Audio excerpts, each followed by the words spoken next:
Iran, Israel और America लड़ रहे हैं बाहर, लेकिन कुछ लोगों को खुजली हो रही है भारत में। पुलिस का सीधा संदेश, अगर बाहरी देशों की लड़ाई के नाम पर यहाँ टांग अड़ाई तो याद रखना, टांग तोड़ दी जाएगी। जिसे ज्यादा शौक है वो प्लेन पकड़े और सीधा सरहद पर जाकर लड़े। नमस्कार, आप देख रहे हैं नेटवर्क हिंदुस्तान न्यूज। देश में शांति भंग करने की कोशिश करने वालों को पुलिस अधीक्षक महोदय ने वो चेतावनी दी है जिसे सुनकर उपद्रवियों के पसीने छूट जाएंगे। दुनिया के नक्शे पर इजराइल और ईरान आपस में भिड़े हुए हैं, लेकिन भारत के कुछ इलाकों में जबरदस्ती अपनी टांग घुसाने वाले लोग माहौल खराब करने की कोशिश कर रहे हैं। पुलिस ने साफ कर दिया है कि भारत की सरजमीन पर रहकर अगर आप विदेशी एजेंडे के लिए हिंसा फैलाएंगे तो आपका इलाज बहुत बढ़िया तरीके से किया जाएगा। एसपी साहब की आवाज में वो दम है जो सीधा संदेश दे रहा है, भारत में रहना है तो शांति से रहो, वरना कानून का डंडा वो सबक सिखाएगा जो पीढ़ियां याद रखेंगी। अधिकारियों ने साफ कहा है कि जिन्हें बाहरी देशों की इतनी ही फिक्र है वो यहाँ माहौल न बिगाड़े। अगर जंग लड़ने का इतना ही शौक है तो टिकट कटवाएं और ईरान या इजराइल जाकर मोर्चा संभालें, लेकिन भारत की सड़कों पर पत्थरबाजी या हंगामा बर्दाश्त नहीं किया जाएगा। कानून का हाथ अब बहुत लंबा हो चुका है। पुलिस की इस खुली चुनौती ने उन लोगों की बोलती बंद कर दी है जो सोशल मीडिया और सड़कों पर जहर घोल रहे थे। अब फैसला आपको करना है, शांति से रहना है या पुलिस का विशेष इलाज करवाना है।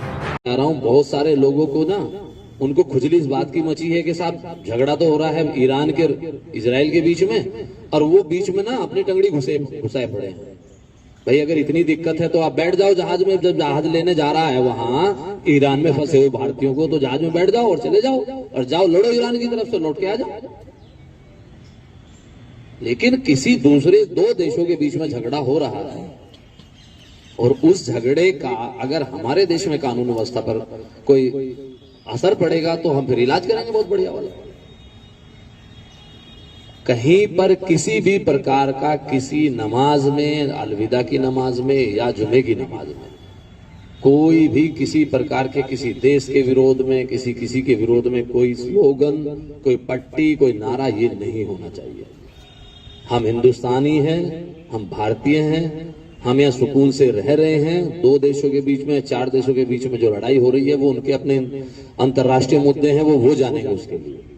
लेकिन कोई आदमी आए, साहब 10 आदमी खड़े होकर छाती पीट रहे हैं, हाय हाय हाय साहब ईरान को मार डाला, ईरान को मार डाला।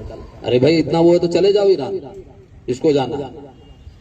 लेकिन ये चीजें बिल्कुल हम बर्दाश्त यहाँ नहीं करेंगे कि हमारे यहाँ आके कोई भी आदमी अपने देश में आके यहाँ कोई फिजा बिगाड़े।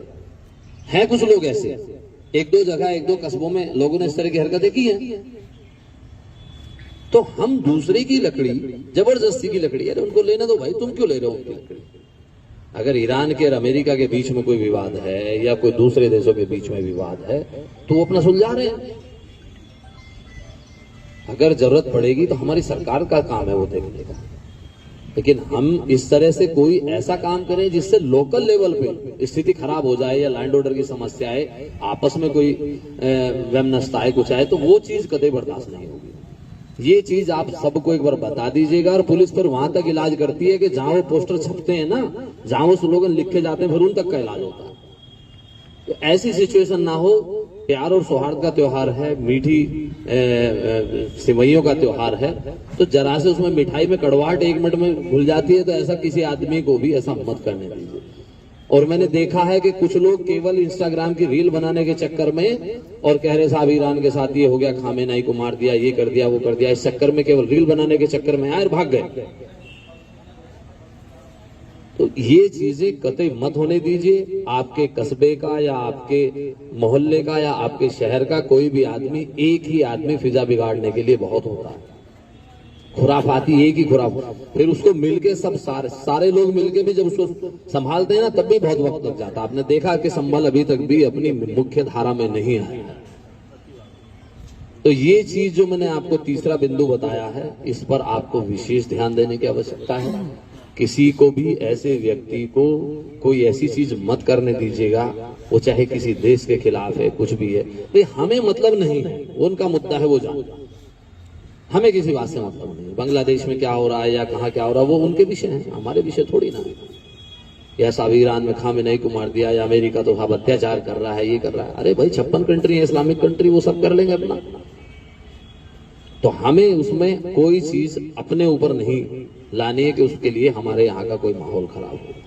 ये चीज बिल्कुल आप लोग ध्यान रखिएगा। एक अगला विषय ये है, एक थाने में संभल के सर्किल में ये विषय आया था कि साहब